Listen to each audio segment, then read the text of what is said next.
Ngayong Oktubre, pinagdiriwang ang Canadian Autism Awareness at Acceptance Month, pati ang ADHD awareness na may temang The Many Faces of ADHD. Kung bakit mahalagang ipagpatuloy ang usapan, kaugnay dito sa report na ito. Sa Calgary, aktibo si Francis Grace Ticao Abanes sa pag-post sa social media para magpalaganap ng awareness sa parehong attention deficit and hyperactivity disorder o ADHD at autism. They are very good when it comes to their special interest. At the age of 3, we discovered na magaling pala siya mag-drawing, ayan yung mga gawa niya. And I post some mga inspirational na mga messages to help families going through this journey. 2 years old na ma-diagnose na may autism ang anak ni Ticao Abanes sa Pilipinas at 6 years old na ma-diagnose na may ADHD dito sa Canada. Akala natin na dapat ituro sa mga bata is actually not always the same when it comes to special needs kids. Nakatulong daw sa pamilya nila ang pagdalo sa mga forum at marinig ang karanasan ng ibang pamilya ng ibang taong merong autism at ADHD.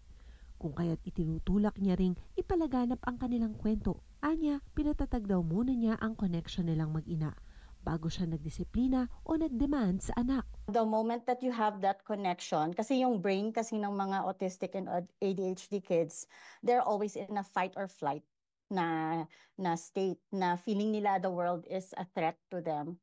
So kung ang mother nila does not understand that or ang father nila does not understand that, the more they become defiant. Ayon kay Paul De Cepeda, isang mental health counselor at behavioral therapist sa Calgary, maganda raw patuloy na matalakay ang neurodiversity. ADHD and autism aren't disorders to fix.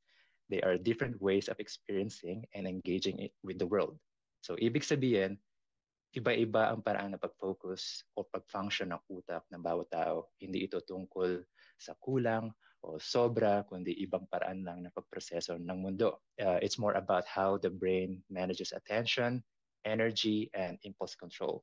Samantalang ang autism or autism spectrum disorder ay isang developmental difference kung saan apektado ang communication, social interaction, at minsan pati sensory experiences. Dagdag ni De Cepeda, may mga nasa spectrum na sensitive sa ilaw, sa crowds at pati sa tela ng damit.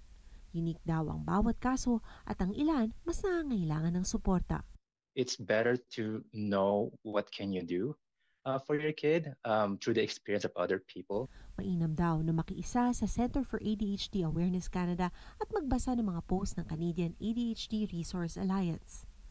Ngayong Canadian Autism Acceptance Month, ang Autism Canada magkakaroon din daw ng virtual conference sa October 25.